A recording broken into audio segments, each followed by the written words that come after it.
Hi everyone, it's Mr. Masuri here. Hope you're doing well. So in this video, I'm going to show you how to do the Wave Simulator Lab. This is a simulator found on PhET, and in this you're going to do two things. In part one, you're going to change the frequency of a wave and see how that affects the wavelength of the wave. In part two, you're going to change the frequency of the wave and see how that affects the wave speed. So let me go show you real quickly how this is going to work. All the instructions are found on the lab sheet that goes along with this. So first, it's going to tell you to make a couple of changes. Once you open up the simulator, it'll tell you to change it from fixed end to no end. It'll tell you to change from manual to oscillate. And it will tell you down here to change the damping from just a little bit here all the way down to none. The other thing that I found is very helpful over here is it has two options, normal and slow motion. Now, at normal speed, these waves move pretty fast. So I found that if you change it to slow motion, it makes it a lot easier to deal with. So I would just put it there automatically. So, in part one, what you're doing is you're going to be changing the frequency of a wave and seeing how it affects the wavelength of the wave. So, what you're going to do is you're going to display on here, down on the bottom, it says display a ruler.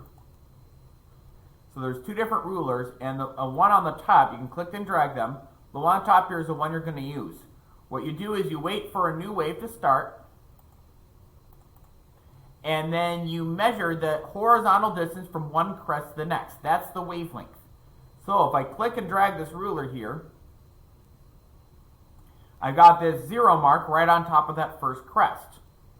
Now the second crest is over here. You have to be very careful because you notice there's only 5 of these dashed lines in between each whole number. So that means each of these dashed lines represents 0.2 centimeters. So like we have 3.2, 3.4, 3.6, 3.8, and 4.0 centimeters. Since this crest is right about here at the first mark, I would call that 4.2 centimeters. So that would be the wavelength. So we recorded 4.2 centimeters for this frequency.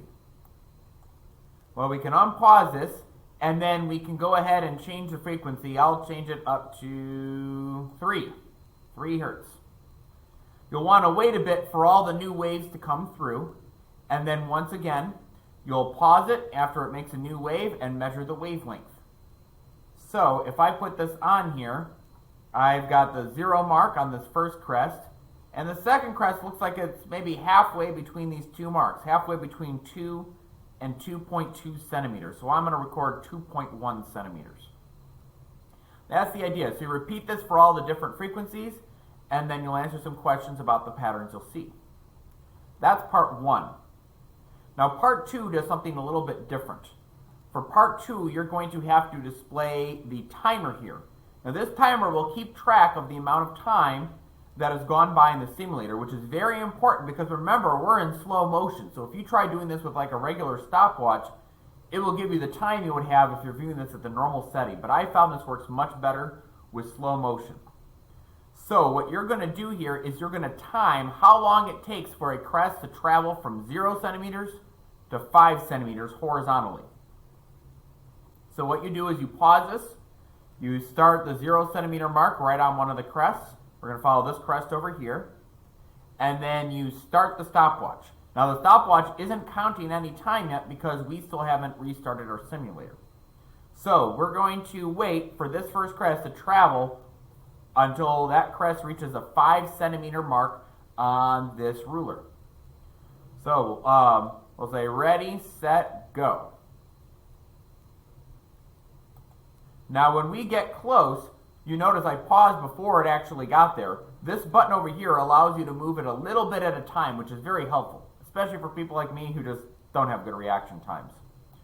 So if I press this button, it moves it just a little bit at a time, and I continue until I've got that crest right at the 5 centimeter mark.